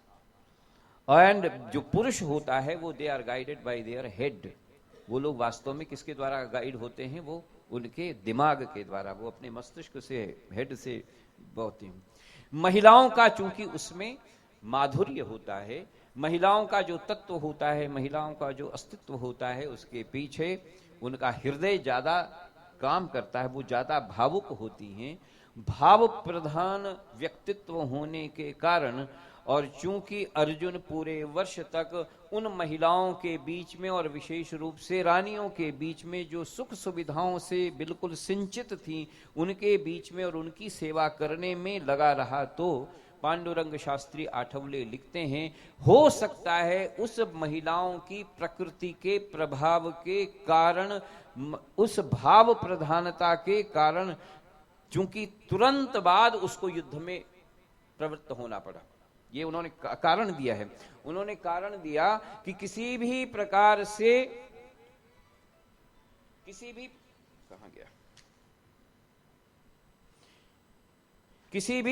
से महिलाओं के इस भाव प्रधान व्यक्तित्व के कारण उसका जो असर पड़ा होगा, उस असर के कारण हो सकता है कि जब, चूंकि भावना प्रधान महिलाएं होती हैं और उनको संबंधों का अधिक ख्याल रहता है, चूंकि महाभारत का युद्ध 13 वर्ष के वनवास के बाद तुरंत लड़ना पड़ा, इसलिए उस भावना प्रधान व्यक्तित्व के प्रभाव के कारण हो सकता है कि अर्जुन में वह शिथिलता आ गई हो, और जब उन्होंने अपने ऐसे परिवारों को सामने देखा तो उसके सामने यह समस्या पैदा हो गई कि जिनके साथ हमने अपना बचपन बिताया, जिनके साथ हम खेले खाए और बढ़े पढ़े, उनके साथ अगर हम उनको मारना पड़ेगा तो हो सकता है वो स्त्री के भाव प्रधान व्यक्तित्व होने के कारण वह मोहग्रस्त हो गया हो। आप इससे कहां तक सहमत है हम नहीं बता सकते, आई कांट टेल यू। हम इसके बारे में निर्णय भी नहीं ले सकते, लेकिन उनका पॉइंट वैलिड है, उनका पॉइंट वैलिड लगता है कि हो सकता है इस प्रकार की स्थिति कि स्त्रियों का जो व्यक्तित्व होता है, उनका जो कर्तृत्व होता है, उनका जो व्यवहार होता है, उनका जो आचरण होता है, उनकी जो बोली होती है, उनका जो वाक्य होता है, उसमें भावना की प्रधानता होती है। इस भावना की प्रधानता का निरंतर स्मरण और उसका निरंतर अनुभव पूरे वर्ष भर अर्जुन जैसे व्यक्ति को बृहन्नला के रूप में वो करना पड़ा, और चूंकि वो बृहन्नला के रूप में निरंतर अपने उन महिलाओं के बीच में रहे, उन स्त्रियों की जो भाव प्रवणता थी, उस भाव प्रवणता का प्रभाव उसके व्यक्तित्व पर पड़ा हो, और चूंकि ये पहला ऐसा युद्ध था जिसमें अर्जुन को महाभारत के रूप में सामना, तो इसलिए हो सकता है उसका शौर्य, उसकी वीरता का स्खलन हुआ हो, और जब उसने अपने सभी संबंधियों को, सगे संबंधियों को, प्रेमियों को, अपने आदरणीय पुरुषों को सामने देखा तो उसके मन में इस प्रकार का भाव पैदा हुआ हो। एक, ये पहला। दूसरा कारण ये बताया गया कि चूंकि, और हनुमान जी के संदर्भ में ये है कि चूंकि उसकी बुद्धि, हनुमान जी की बुद्धि में किसी भी प्रकार का विक्षोभ नहीं था, हनुमान जी की बुद्धि में किसी भी प्रकार का अवमूल्यन नहीं हुआ था, हनुमान जी की बुद्धि में किसी भी प्रकार का रोग नहीं लगा था। यहां पर बुद्धि में रोग लग गया। किसकी बुद्धि विपरीत हो गई? अर्जुन की बुद्धि विपरीत हो गई। और चूंकि अर्जुन की बुद्धि विपरीत हो गई, चूंकि अर्जुन की बुद्धि में किसी भी प्रकार का अवमूल्यन हो गया, चूंकि अर्जुन की बुद्धि में रोग लग गया, इसलिए बुद्धि का जब तक उपचार नहीं होगा तब तक उस उपचार के बाद ही स्वस्थ हो सकेंगे। इसलिए अर्जुन उसके बावजूद भी अस्वस्थ बना रहा। जब भगवान ने उनकी बुद्धि का उपचार कर दिया तब उन्होंने कहा कि हाँ, अब मैं तुम्हारी जिस तरीके से तुम कहते उस तरीके से अब मैं युद्ध करूंगा। तब भगवान के कहने पर अर्जुन ने कहा कि अब मुझे अपनी स्थिति प्राप्त हो गई है, अब मुझे अपना स्वरूप का ज्ञान हो गया है, अब मुझे अपनी स्थिति का भान हो गया है, अब मैं स्वयं को अपनी स्वीकार कर रहा हूं। और जब मैं अपनी स्वीकार कर रहा हूं तब उसने कहा कि अब मैं युद्ध लड़ूंगा। तो बुद्धि में भ्रष्टता, बुद्धि का अवमूल्यन, बुद्धि की स्थिति, यह जो स्थिति पैदा हुई, और हनुमान जी में बुद्धि का किसी भी प्रकार का प्राधान्य नहीं था। हनुमान जी के केवल मन को संकल्पित करने के लिए जागृत करना था, बुद्धि में क्षोभ नहीं था, क्योंकि वो नाम, वो तो अतुलित बलधामम हेमशैलावदेहम दनुजवन कृशानम ज्ञानी नामाग्रगण्यम। ज्ञानियों में अग्रगण्य पहले से ही है, अर्जुन ज्ञानियों में अग्रगण्य नहीं है, इसलिए ज्ञान की स्थिति उनमें थी, उनमें बुद्धि में विकार नहीं आया था। हनुमान जी और अर्जुन में ये जो हमें द्वैत देखने को मिलता है, उस द्वैत देखने का एक कारण जो कि हम सब लोग समझ सकते हैं वो ये है कि बुद्धि में दोष जब पैदा हो जाता है, उस बुद्धि के दोष के निवारण में समय लगता है, और बुद्धि जब अपने आप में प्रचोदित होती है और स्वयं में स्थिति होती है, तो केवल उसको जागृत करने का काम करना पड़ता है, केवल बताने का काम करना पड़ता है कि राम काज लगी तब अवतारा। और जैसे ही पता लगा श्री हनुमान जी को कि उनका काम ही, उनका जन्म ही केवल और केवल राम कार्य के लिए हुआ है, सुनते हो भय हो पर्वताकार। कवन सुकाज कठिन जग माही, जो नहीं होत तात तुम भाई। जामवंत ने बहुत सारी बातें, दो ही बातें कही। यहां पर भी अर्जुन ने कहा कुतस्त्वा कश्मल मिदम, तुम्हारे अंदर ये प्रकार का मल, ये प्रकार की कपट, ये प्रकार का दोष किस प्रकार से पैदा हो गया। लेकिन उसके बावजूद भी उसमें किसी भी प्रकार का भाव नहीं आया। उसने कहा कि आप गाली दे सकते हो तो दे लो, लेकिन मेरे प्रश्नों का उत्तर, मेरी बुद्धि को ठीक करो, पहले मेरी बुद्धि को सुनो। ददामि बुद्धि योगम, मेरी बुद्धि को ठीक करो, बताओ मुझे क्या गड़बड़ है। कार्पण्य दोषो पहत स्वभाव, मेरा जो दोष, मेरा जो स्वभाव है वो कैसा हो गया है, कार्पण्य हो गया है। आगे बोलते भगवान कि मेरा जो स्वभाव है वो किस तरीके से पैदा हो गया है, कार्पण्य दोषो पहत स्वभाव। मेरे स्वभाव, समझ रहा, इतनी बात समझ रहा है कि उसके स्वभाव में कहीं ना कहीं गड़बड़ हुई है। ये स्वभाव की बात पांडुरंग शास्त्री आठवले कहते हैं, ये स्वभाव इसलिए बदला क्योंकि वह वर्ष भर तक बृहन्नला के रूप में स्त्रियों के बीच में रनिवास में चूंकि साल भर तक रहा था, और तुरंत उसके बाद इस प्रकार की युद्ध की स्थिति आई, इसलिए उसके स्वभाव में इस प्रकार की कृपणता पैदा हो गई। कार्पण्य दोषोपहत स्वभाव, मेरे स्वभाव में कृपणता पैदा हो गई, मेरा स्वभाव कृपण हो गया, कम हो गया है। कृपण शब्द के 3 अर्थ बताए गए। कृपण माने वैसे सामान्य रूप से जो कहा जाता है कंजूस होता है, लेकिन कृपण के 3 अर्थ बताए गए। यानी अगर सात्विक दृष्टि से देखा जाए तो, अगर आध्यात्म ये क्या राजसिक दृष्टि से देखा जाए तो, और तामसिक दृष्टि से देखा जाए तो, कृपण में जो शब्द है कृपण, उसका पहला अर्थ है कृप, कृपा शब्द से बना है। अगर सात्विक दृष्टि है तो वो कृपा बनती है। अगर दृष्टि में सात्विकता है तो वह कृपण क्या बन जाता है, कृपा बन जाती है। भगवान की हम कृपा प्राप्त करते हैं, ये सात्विक दृष्टि देता है, इसमें कृपा है। जो राजसिक दृष्टि है जिसमें इस प्रकार की स्थिति है, तो आपने देखा होगा कृपाण एक शब्द है, ये कृपण शब्द का ही है। वो क्या है, वो कृपाण, ये राजसिक है। राजसिक मतलब अगर कोई योद्धा जो अपने साथ किसी भी प्रकार की छुरी या तलवार रखता है, उसको कृपाण कहा जाता है। हमारे शिष्य परंपरा में यानी सिख परंपरा में तलवार नहीं कहा जाता, क्या कहा जाता है, कड़ा है, कृपण है, कृपाण है, कंघी है, केश है, ये सारी 5 चीजें जो हैं, तो उसमें क्या कहा गया, कृपाण कहा गया। कृपाण किसको कहते हैं, कौन सा ऐसा हथियार जो कृपाण बन सकता है। हालांकि तलवार भी लटकाते हैं, लेकिन तलवार नहीं कहते सिख लोग, क्या कहते हैं, ये कृपाण कहते हैं। क्यों कहते हैं, जो धर्म की रक्षा करने के लिए जिस हथियार को चलाया जाए वो क्या है, वो कृपाण है। ध्यान रखे, वो धर्म की रक्षा के लिए जिस हथियार को चलाया जाए, धर्म की रक्षा के लिए, अपने अस्तित्व की रक्षा के लिए, अपने स्वरूप की रक्षा करने के लिए, अपने धर्म की रक्षा करने के लिए, अपने कर्म की रक्षा करने के लिए, अपने देश की रक्षा करने के लिए, अपने समाज की रक्षा करने के लिए जो हथियार चलाया जाए, इसलिए सिखों में कहा गया तुम क्या रखो, कृपाण रखो, उसको तलवार नहीं कहा गया।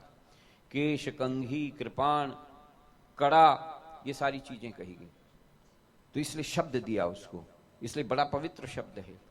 जो हथियार, जो भी हथियार हो, जो हथियार अपने धर्म की, अपने राष्ट्र की, अपने समाज की, अपनी संस्कृति की, अपने संस्कार की, अपने अस्तित्व की, अपने सतित्व की रक्षा करने के लिए चलाया जाए, उसको क्या कहा जाता है? वह कृपाण कहा जाता है। दैट इज कृपाण, वो कृपाण है। तो सत्व में, सात्विक दृष्टि से क्या कहा गया? वह कृपा शब्द है। कृपा से बना है कृपाण, कृपा से बना है कृपण। जब ये सात्विक दृष्टि होती है तो वो क्या बन जाती है? वो कृपा बन जाती है। Then it becomes the grace. ये आपकी कृपा बन जाएगी, भगवान की कृपा बन जाएगी।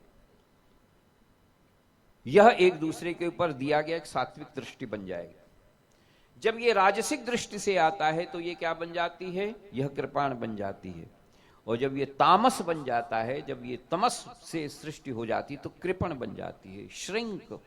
कृपण मतलब जो कंजूस है, जो छोटा है, जो अपने में न्यून पैदा हो जाता है, जो कम हो जाता है, वो क्या बन जाता है? वह कृपण है। तो अर्जुन कहता है कार्पण्य दोषो पहत स्वभाव। मेरे स्वभाव में क्या बन गया है? मैं कार्पण्य, कृपणता पैदा हो गई है। मैं अपने स्वभाव में स्थित नहीं, ये स्वीकार कर रहा है। मैं अपने स्वभाव में स्थित नहीं हूं, मेरा अपना स्वभाव समाप्त हो गया है, मैं अपने स्वभाव में स्थित नहीं हूं। मेरे स्वभाव में कार्पण्य का दोष, कृपणता का दोष पैदा हो, मेरी श्रिंक, संकुचित हो गया है, सीमित हो गया है, मैं समाप्त हो रहा हूं, मेरा अपना स्वभाव घट रहा है, मेरे स्वभाव का अवमूल्यन हो गया, इट हैज बीन डिवैल्यूड। जो मेरा स्वभाव था, मैं ये समझ रहा हूं कि जो मेरा स्वभाव था, लेकिन फिर भी मेरा ये स्वभाव कृपण हो गया है, कम हो गया है। ये मेरे स्वभाव को ठीक करने के लिए कोई काम करो। शिष्यस्ते शाधिमाम त्वाम प्रपन्नः, और मैं शिष्य रूप में आपकी शरण में आपकी प्रपन्नता को स्वीकार करता हूं। यहां पर आकर के श्री कृष्ण की शाधिमाम, मैं क्या बन रहा हूं? मैं तुम्हारा शिष्य हूं, तुम मुझे स्वीकार करो, और मैं तुम्हारी प्रपन्नता स्वीकार करता हूं ताकि तुम मेरे बुद्धि का उपचार करो। क्यों? क्योंकि मेरी स्वभाव में दोष पैदा हो गया है। इस स्वभाव में जो दोष पैदा हो गया है, उस स्वभाव के दोष को समाप्त करने के लिए कृष्ण की प्रपन्नता को, कृष्ण की शरणागति को, शरणागति और प्रपन्नता में हालांकि यद्यपि अंतर है, लेकिन हमारी दृष्टि से कोई अंतर नहीं। वैष्णव धर्म में प्रपन्नता और शरणागति को दो अलग अलग दृष्टि से देखा गया है, लेकिन फिर भी सामान्य रूप से यही है कि प्रपन्नता का मतलब यह है कि हमने उनके चरणों में अपना मस्तक रख करके अपने गुरु से कहा कि तुम मुझे क्या करो? शिष्यस्ते शाधिमाम त्वाम प्रपन्नः, तुम मुझे शिष्य के रूप में स्वीकार करो। अखंडानंद जी महाराज ने इसकी व्याख्या की, कहता शिष्य का मतलब केवल चेला नहीं होता है। शिष्य का मतलब होता है तुम में जिसके ऊपर तुम शासन कर सकते हो, गवर्नर। शिष्य का मतलब केवल छात्र और शिक्षक नहीं है। छात्र और शिक्षक की बात नहीं है, अध्यापक और शिष्य की बात, अध्यापक और छात्र की बात नहीं है। शिष्य का मतलब होता है तुम मेरे ऊपर शासन करो, मेरे पर शासन करो। अर्थात इसीलिए पुरानी गुरुकुल परंपरा में जो गुरुजी हुआ करते थे, उनके कपड़े भी शिष्य धोते थे और गुरुजी के कहने के ऊपर पूरे अपनी जिंदगी का 25 वर्ष तक निर्वाह करते थे। गुरु 25 वर्ष तक शिष्य के ऊपर क्या करता था? शासन करता था। आजकल शासन नहीं करता है, आजकल क्या करता है? अध्यापन करता है, शासन नहीं करता। पुराने जमाने में जो शिष्य परंपरा थी, उसमें गुरु के गुरुकुल में रह करके गुरु की सेवा करना और गुरु के द्वारा दिए गए निर्देशों के अनुसार अपने कर्तव्य का पालन करना और अपना जीवन यापन करना, ये काम, अपने कर्तव्य का पालन करना, अपना जीवन यापन करना और उसी प्रकार से अपने जीवन को चलाना 25 वर्ष तक। यह जो परंपरा थी, यह गुरु शिष्य परंपरा थी। और उस शिष्य परंपरा के अंतर्गत कहा जाता है शिष्य वह जिसके ऊपर गुरु के द्वारा या मास्टर के द्वारा या आचार्य के द्वारा शासन किया जाए फॉर द ऑल 25 ईयर्स और 20 years, what ever it is, जो भी है 20 साल। तो शिष्यस्ते शादिमाम त्वाम प्रपन्न। हे कृष्ण, हे सखे, हे अच्युत, मुझे शिष्य के रूप में स्वीकार करो। और शिष्य के रूप में, अब सारथी के रूप में नहीं। उस समय कहता है तुम अब सारथी नहीं हो। पहले कहा था कि सारथी के रूप में तुम मेरे रथ को दोनों सेनाओं के बीच में ले जाकर के स्थापित करो। लेकिन उसके बाद आकर के अर्जुन कहते हैं शिष्यस्ते शादिमाम त्वाम प्रपन्नः, अब मैं तुम्हारे शरण में हूं, तुम्हारी प्रपन्नता स्वीकार करता हूं। और उस प्रपन्नता को स्वीकार करने की स्थिति में अब तुम मेरे ऊपर क्या करो, शासन करो। और शासन करके मुझे बताओ और मेरी बुद्धि का उपचार करो, क्योंकि मेरे स्वभाव में परिवर्तन हो गया है। कार्पण्य दोषोपहत स्वभाव, मेरे चित्त में, मेरे स्वभाव में परिवर्तन हो गया है, मेरे चित्त में परिवर्तन हो गया है। और इस चित्त में परिवर्तन होने के कारण मैं अब तुम्हारी शिष्यत्व को ग्रहण करता हूं।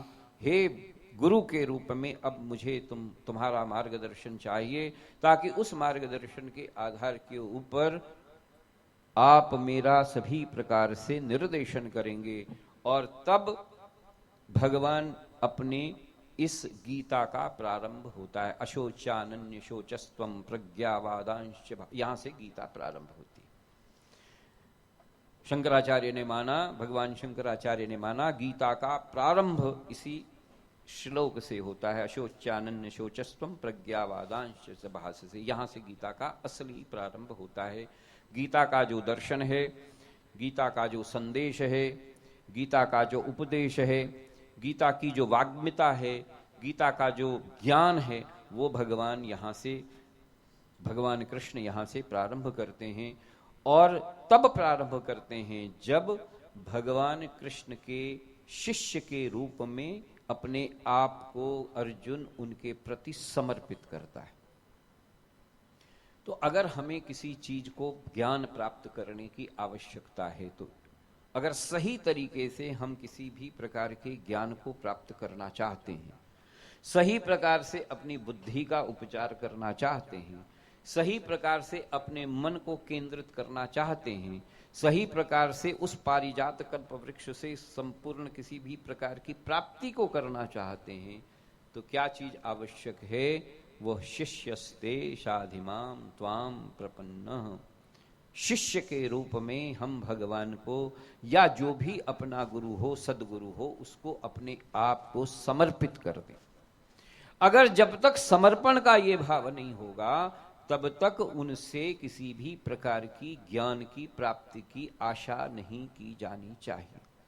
तो इसलिए आज के इस सत्र में हम सब लोग भगवान से प्रार्थना करें कि हम शिष्य के रूप में भगवान के चरणों में शिष्यस्ते शादिमाम, ठीक उसी प्रकार से जिस प्रकार से, क्योंकि हमारे अंदर भी कार्पण्य का दोष तो है ही।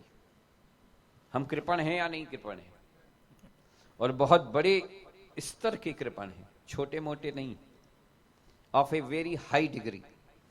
हम कृपण हैं of a very high degree, छोटे मोटे कृपण नहीं है। कृपणता का उच्चतम स्तर हमारे मन के अंतर्गत व्याप्त है।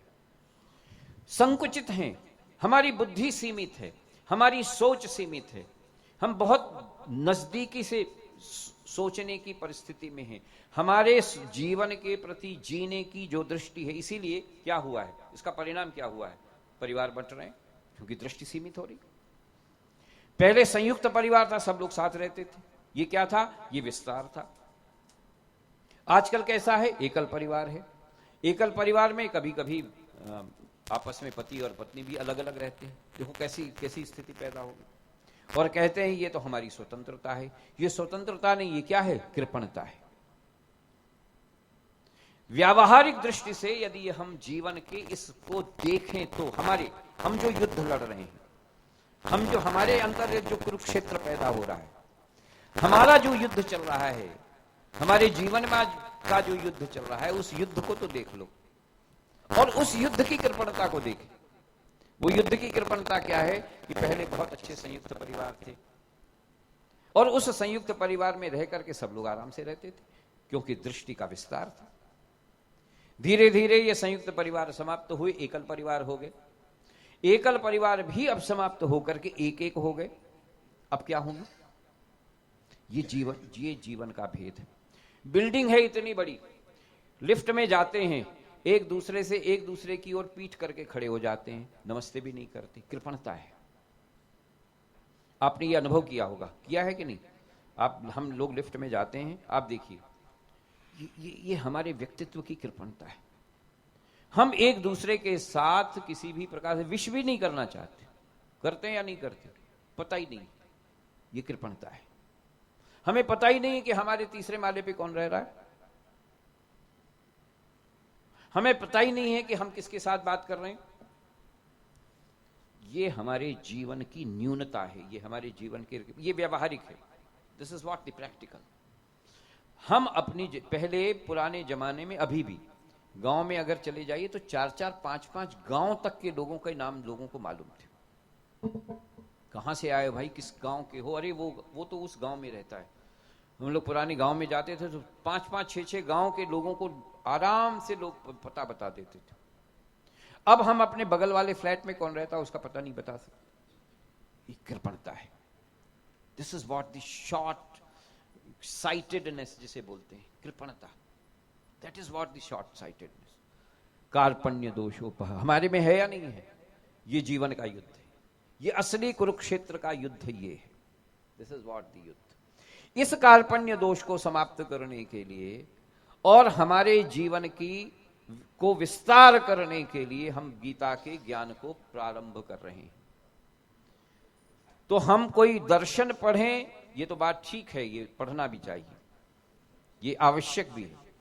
लेकिन इसके बाद वो जो अग्रवाल जी की बात है वो ठीक है कि ये जो आजकल की जो परिस्थिति, आजकल की जो स्थिति, उस स्थिति को समझने की कोशिश करें। ऐसा क्यों हो रहा है कि हम आपस में बट रहे हैं? ऐसा क्यों हो रहा है कि पति पत्नी के बीच में भी संबंध में विच्छेद हो रहा है? ऐसा क्यों हो रहा है कि हम अपने पड़ोसियों को भी नहीं जानते? ऐसा क्यों हो रहा है लिफ्ट में जाते समय भी हम लोगों के साथ आपस में बातचीत करना ठीक नहीं समझते? ऐसा क्यों हो रहा है कि हम हमारे पूरे परिवेश के अंतर्गत एक प्रकार की अहमता जो पैदा हो रही, ऐसा क्यों हो रहा है? ये वास्तव में किसका दोष है? कार्पण्य दोषोपहत स्वभाव। ये जीवन की, वो वहां पर युद्ध लड़ने की, धनुष बाण चलाने की आवश्यकता नहीं है। यहां पर तो अपने स्वभाव और अपने स्वरूप को जान करके एक दूसरे के साथ व्यवहार की बात है, जो व्यवहार हमें हमारे जीवन को थोड़ा सा विस्तार दे सकता है, उदार बना सकता है। हम थोड़ा सा उदार हो सकते हैं, थोड़ा अपने जीवन को विस्तार दे सकते हैं, थोड़ा अपने जीवन को और अधिक डायनामिज्म की तरफ ले जा सकते हैं। हम और अधिक लोगों के साथ मिलजुल करके रह सकने की भावना को और अधिक प्राप्त कर सकते हैं। यह कार्पण्य दोष अगर हमारे अंदर से समाप्त होता है तो गीता का यह प्रसंग और गीता का यह चिंतन हम सब के लिए सार्थक सिद्ध होगा। ये ठीक है या नहीं? ये क्वेश्चन ठीक है या नहीं? I want this valid question is not a, ये है या नहीं, वैलिडिटी है या नहीं? ये जो कार्पण्य दोष वहां पे अर्जुन ने कहा, ठीक है, कार्पण्य दोषोपहत स्वभाव, वो ठीक है बात। मेरे स्वभाव में न्यूनता आ गई है, मेरे स्वभाव में कार्पण्यता आ गई है, मैं अज्ञान से भरा हुआ हूं, मैं ग्रस्त हो गया हूं, मुझ में बीमारी पैदा हो गई है। लेकिन हमारी जो बीमारी है उस बीमारी को स्वीकार करना चाहिए या नहीं? वह कार्पण्य दोष समाप्त हो। और उस दोष से अगर हम मुक्त होते हैं तो ये गीता का पठन, यह गीता का चिंतन, यह गीता का मनन, यह गीता का निधिध्यासन, इस गीता को समझने का यह जो आश्रय लिया है, तब हमारे लिए वास्तव में सार्थक सिद्ध होगा। हमारे जीवन में कुछ परिवर्तन आएगा, रूपांतरण आएगा क्या? हमारे जीवन में हम कुछ उदार बन सकेंगे क्या? हमारे जीवन में कुछ उदार मान्यता आ जाएगी क्या? अगर ऐसी स्थिति पैदा होती है तो हम गीता को पढ़ने का यह जो एक अनुष्ठान या यह जो व्यवस्था, ये श्रृंखला, ये जो विचार विमर्श की जो श्रृंखला तैयार की है, उसकी वास्तव में उसकी सार्थकता सिद्ध होगी और हम समझ सकेंगे कि गीता को किस तरीके से। एक बार मैंने बताया था कि गीता के लिए तो गीता का जो पहला मंत्र है, उस मंत्र में पहली लाइन के 4 अक्षर ही बस काफी। धर्म क्षेत्रे कुरुक्षेत्रे समवेता युतोत्सवः मामका पांडवश्चैव किम कुर्वर्त संजयः। ये तो पूरा श्लोक है, प्रारंभ का श्लोक है। लेकिन गीता पूरे में अगर देखनी हो तो धर्म क्षेत्रे कुरुक्षेत्रे कर लो, बस गीता पूरी हो। धर्म क्षेत्रे कुरुक्षेत्रे को अगर हम समझ लें तो गीता के 700 श्लोकों का निहितार्थ उस 4 मतलब कि शब्दों में है। धर्म क्षेत्रे कुरुक्षेत्रे। संस्कृत के व्याकरण में इस तरीके की व्यवस्था है कि अगर शब्द को इधर से उधर कर दो तब भी उसका अर्थ नहीं बदलता है। तो विद्वानों ने कहा, देखो गीता अगर पढ़नी है और उसको समझना है तो उसके मूल को समझ लो, उसके बीज को समझ लो। वो उसका बीज मंत्र है। धर्म क्षेत्रे कुरुक्षेत्र, ये उसका बीज मंत्र है, ये सीड है, ये उसका बीज है। वो क्या बीज है? क्षेत्रे क्षेत्रे धर्म कुरु। बस ये हर क्षेत्र का मतलब होता है शरीर। हर शरीर यदि अपना अपना धर्म करे तो फिर किसी भी प्रकार के कोई ज्ञान की आवश्यकता नहीं। क्षेत्रे क्षेत्रे धर्म कुरु। धर्म क्या है वो आप सबको मालूम है। धर्म पूजा पाठ नहीं है, केवल पूजा पाठ नहीं है। धर्म है अपने स्वभाव को निश्रेयस ससिद्धि सधर्म, लेकिन कैसे? अभ्युदय की कामना से। अपने अभ्युदय के लिए निश्रेयस सिद्धि प्राप्त करने का जितना भी काम होगा वो सारा का सारा धर्म है।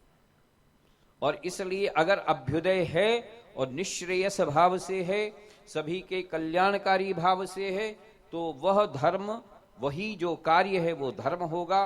और वह धर्म जब हमारा शरीर करेगा तो वह सभी प्रकार से व्याप्त होगा। उसमें किसी भी प्रकार की कृपणता नहीं आएगी, उसमें हमेशा उदारता आएगी, उसमें लिबर्टी आएगी। और इसलिए आप देखे होंगे जो जड़ता है, वो जो इनर्शिया है, वो किसमें होती है? वह मृत्यु में होती है। और जो डायनामिज्म है, जो गतिशीलता है, वो किसमें है? वो जीवन में होती है। हमारा शरीर अगर मर जाए तो क्या होगा? धीरे धीरे स्टिफ होता जाएगा, जड़ता आती जाएगी, स्टिफ हो जाएंगे, फिर मुड़ेगा नहीं। और अगर हम उदार हैं तो मुड़ता है, लचीला है। और इसलिए कहते हैं शरीर को ठीक रखना है तो लचीला बनाओ। लचीला बनाने के लिए क्या करो? कहता है फिर लक्ष्मीकांत जी से योग सीखो, तो शरीर क्या बनेगा? लचीला बनेगा और तुम ज्यादा दिन तक जियोगे। जीने के लिए क्या चाहिए? उदार बनने के लिए लचीलापन चाहिए, लिबर्टी चाहिए। और मृत्यु जल्दी प्राप्त करने के लिए कृपणता चाहिए, स्टिफनेस चाहिए। कृपण क्या होगा? स्टिफ होगा। दमड़ी जाए चमड़ी नहीं जानी चाहिए, चमड़ी चली जाए दमड़ी नहीं जानी चाहिए। तो ये चमड़ी चली जाए दमड़ी नहीं जानी चाहिए, कृपणता है, ये कार्पण्य दोष है, ये स्टिफनेस है, ये एक प्रकार की इनर्शिया है। और इसलिए इस भाव को प्राप्त करने के लिए, इस सोच को दूर करने के लिए, इस शोक को दूर करने के लिए भगवान ने गीता के विभिन्न अध्यायों के माध्यम से हमको बताया है कि ज्ञान दिया है, ये जानो और मेरे चरित्र से जानो। आई एम द एग्जाम्पल, मेरा उदाहरण है। और मेरे उदाहरण को लेकर के तुम अगर चलोगे तो इस उदाहरण के बेस के आधार के ऊपर हम अपने जीवन को सही बना सकते हैं। ये उदाहरण है। इसी भाव से हम श्री भगवान को प्रणाम करेंगे और गीता के वास्तविक क्षेत्र में हम प्रवेश करेंगे। हम अपने कार्पण्य दोष को दूर करें और शिष्यस्ते शाधिमाम त्वाम प्रपन्नः, शिष्य के भाव से भगवान के चरणों में अपने आप को निवेदित करें। उस भाव के साथ आज का यह मंगल प्रसंग यहीं समाप्त करेंगे। एक भजन होगा, उसके बाद हम सब लोग अगले काम के लिए प्रस्थान करें।